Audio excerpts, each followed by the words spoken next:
Muy buenas noches, mis queridos amigos. Vamos a continuar nuestro programa en esta semana de salud. Permítanme compartir con ustedes mi pantalla para que comencemos la conversación de esta noche. Hoy vamos a hablar sobre lo que a mí me parece la parte más importante de la medicina y no es otra cosa que la medicina preventiva. Y ustedes podrán estarse preguntando qué será eso de medicina preventiva. Y vamos a tratar de quitar las vendas que ustedes tengan al oír este término. La medicina preventiva es la parte de la medicina que se ocupa de hacer prevención de las enfermedades. Y esta prevención la puede hacer en diferentes niveles. Puede ser antes de la enfermedad y el objetivo aquí es evitar que aparezca la enfermedad. Si aparece la enfermedad, el objetivo entonces puede ser que no progrese la enfermedad.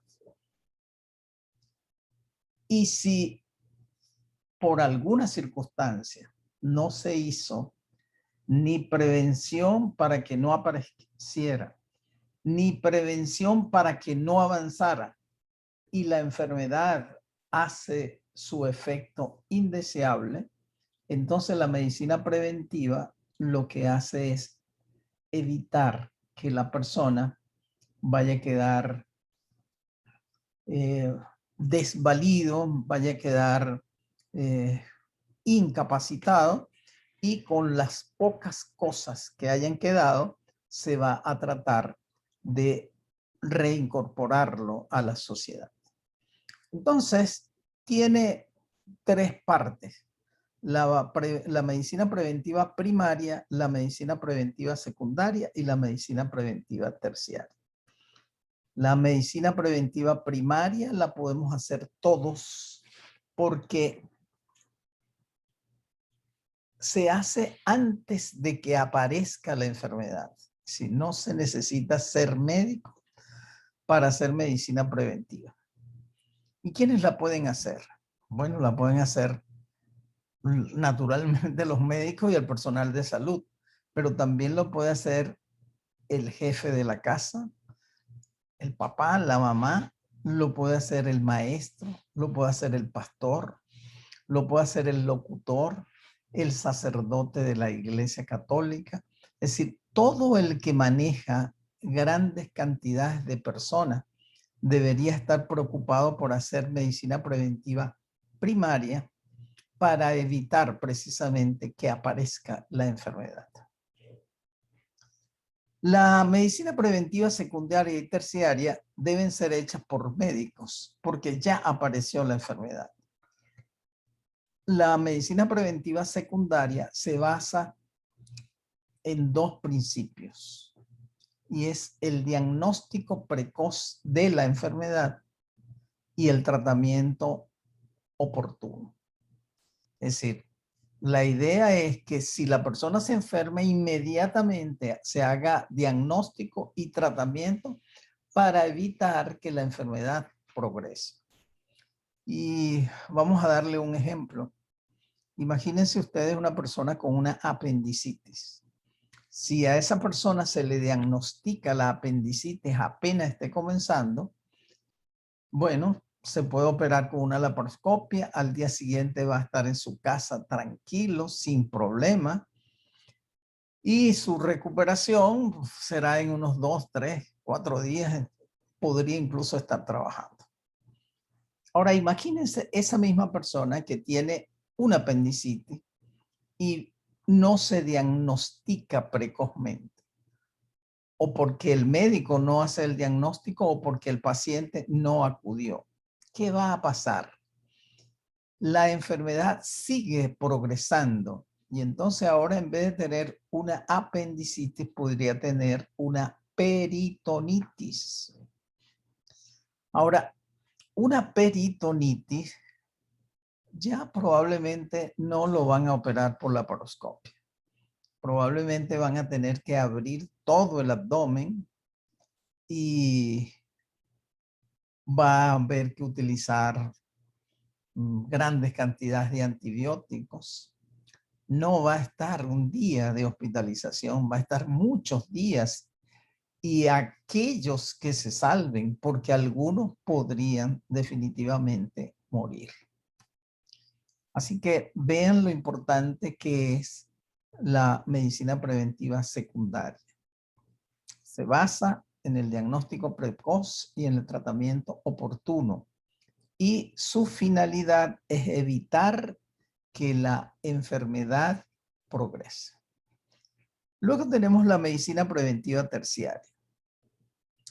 En este caso, la persona definitivamente tuvo los daños de la enfermedad. Y lo que se pretende ahora es, con lo que quedó con esa persona, utilizarlo al máximo y evitar que esa persona vaya a quedar desvalido, vaya a quedar en una cama, que alguien tenga que cuidarlo cuando él podría cuidarse al mismo. Vamos a dar un ejemplo para entender esto mejor. Imagínense ustedes una persona que es un locutor y esa persona le da un accidente cerebrovascular. Entonces, él queda con una hemiplegia. Una hemiplegia es que se le paraliza la mitad del cuerpo. Algunas de esas personas, cuando tienen algún tipo de hemiplegia, no hablan. Entonces imagínense la situación tan desesperante para un locutor que no puede hablar y que no se puede mover. Muy bien, se hace el diagnóstico, se hace el tratamiento, se espera que se estabilicen las cosas y ahora entra en juego la medicina preventiva terciaria. Y aquí quien tiene el papel fundamental es el médico fisiatra, el médico de medicina física y rehabilitación. Ahora, estoy diciendo que quien tiene el papel fundamental es el fisiatra, pero hay un equipo multidisciplinario que debe trabajar. Podemos necesitar o vamos a necesitar seguro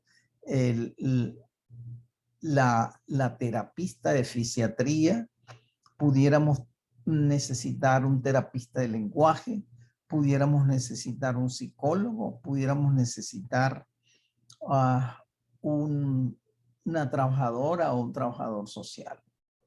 ¿Y qué es lo que vamos a hacer con esta persona? Una vez que se estabilice la enfermedad, vamos a enseñar a esta persona a utilizar en forma máxima el lado de su cuerpo que no está paralizado. Esto va a ser muy bueno porque podríamos enseñar a esta persona a que se desplace por él solo, que camine solo, tal vez con una andadera, tal vez con un bastón de 4 pies, pero en todo caso se va a incorporar a la sociedad. Lo podríamos enseñar de nuevo a hablar. Y dentro de poco tiempo, esta persona va a aprender a utilizar la mitad de su cuerpo perfectamente. Esto le permitirá bañarse, hacer sus necesidades fisiológicas, le permitirá desplazarse y ahora habla, de tal manera que él no va a tener ninguna dificultad en ir de nuevo a la radio y decir: damas y caballeros, amigos todos, buenas tardes. Felices de estar en sus hogares a través de radio, el nombre de la radio. Y como que si nada hubiese pasado. Esto definitivamente lo hace la medicina preventiva terciaria. Ahora, no vamos a insistir con ustedes sobre la medicina preventiva secundaria y terciaria, porque tal como les dije, esto lo hacen los médicos. Y muy probablemente muchos de ustedes no son médicos. Seguramente la mayoría de ustedes son invitados a oír este programa, son hermanos de la iglesia, tal vez el pastor de la iglesia, el anciano. Así que no vamos a perder tiempo en hablar más de las generalidades que ya hemos mencionado. Y nos vamos a dedicar exclusivamente a la medicina preventiva primaria. La medicina preventiva primaria entonces se basa en dos parámetros, en dos principios. Fomento de la salud y el uso de medidas que han demostrado ser útiles.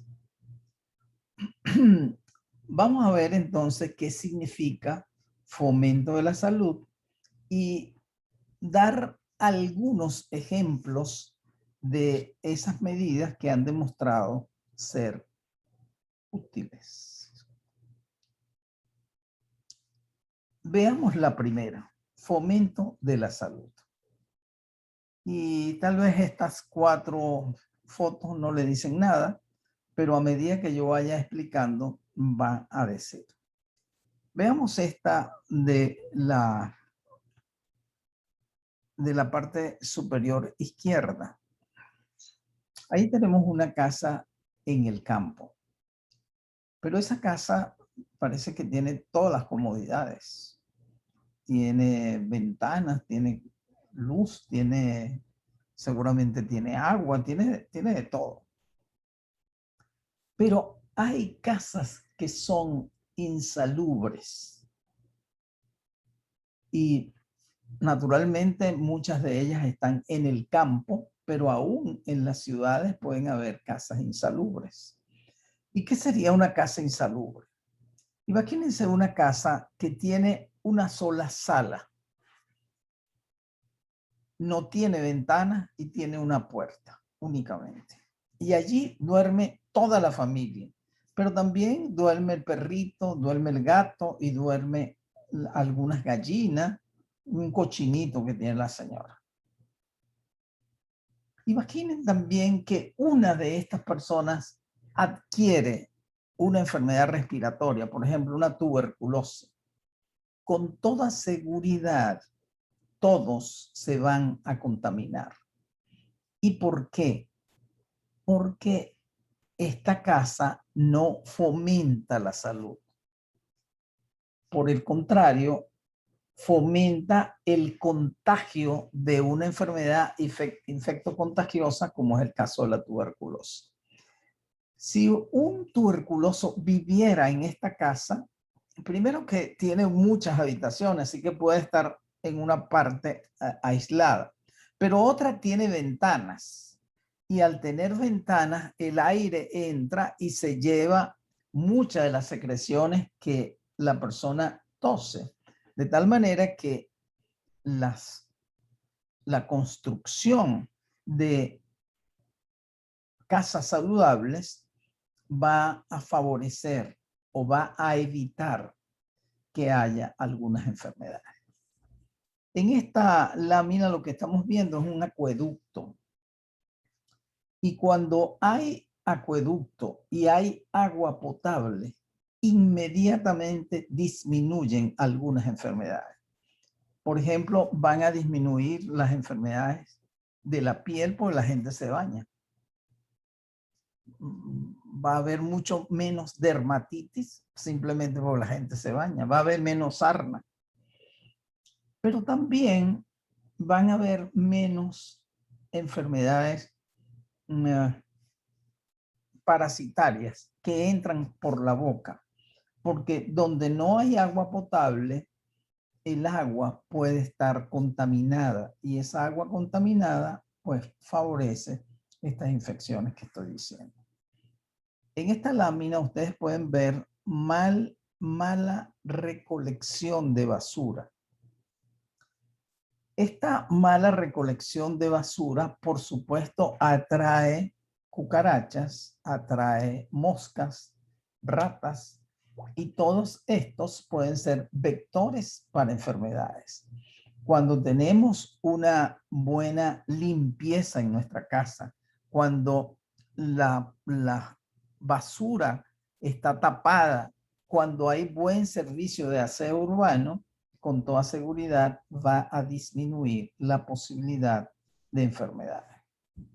En esta lámina vemos primero cómo esto está sucio. Estas casas drenan sus aguas negras hacia acá porque no hay cloacas. Entonces imagínense ustedes el foco de contaminación que implica esto.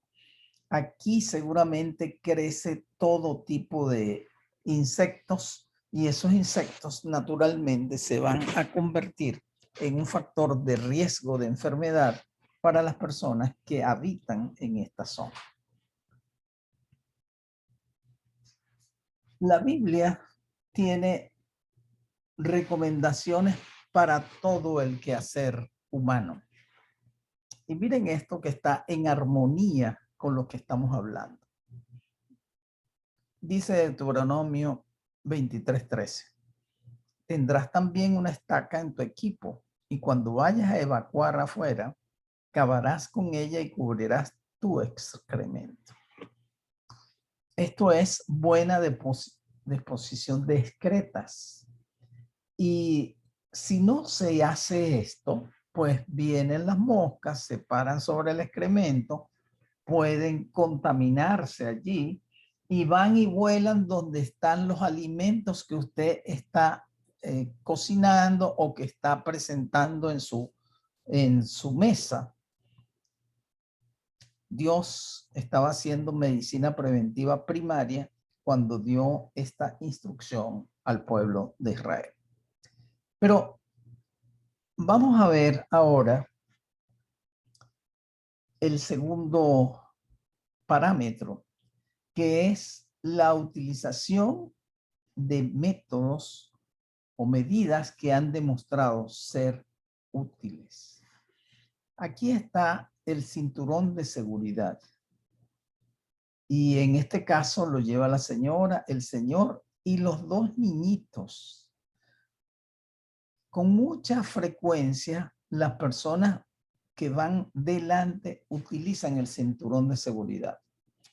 Pero muchos no lo utilizan porque están convencidos de eso, sino porque el carro comienza a sonar su alarma y lo tienen que usar.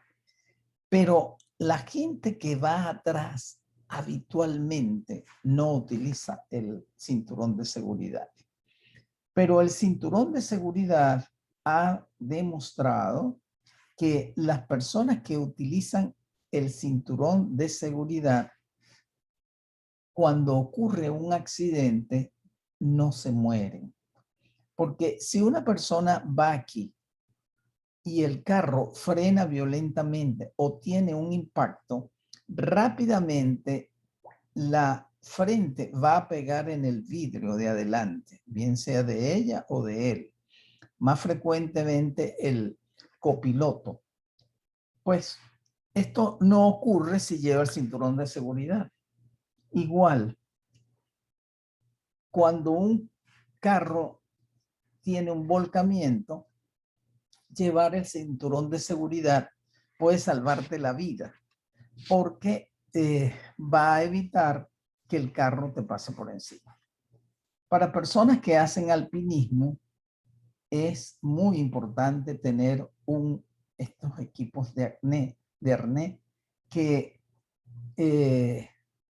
en caso que resbales, pues vas a seguir anclado con este dispositivo y te vas a evitar morir. En embarcaciones se pide que hayan salvavidas. ¿Por qué? Porque imagínense que alguien caiga en el agua, hombre en el mar, simplemente le tiramos el salvavidas y lo podemos salvar. En los sitios donde hay bañistas, en la caseta de auxilio existen estos flotadores.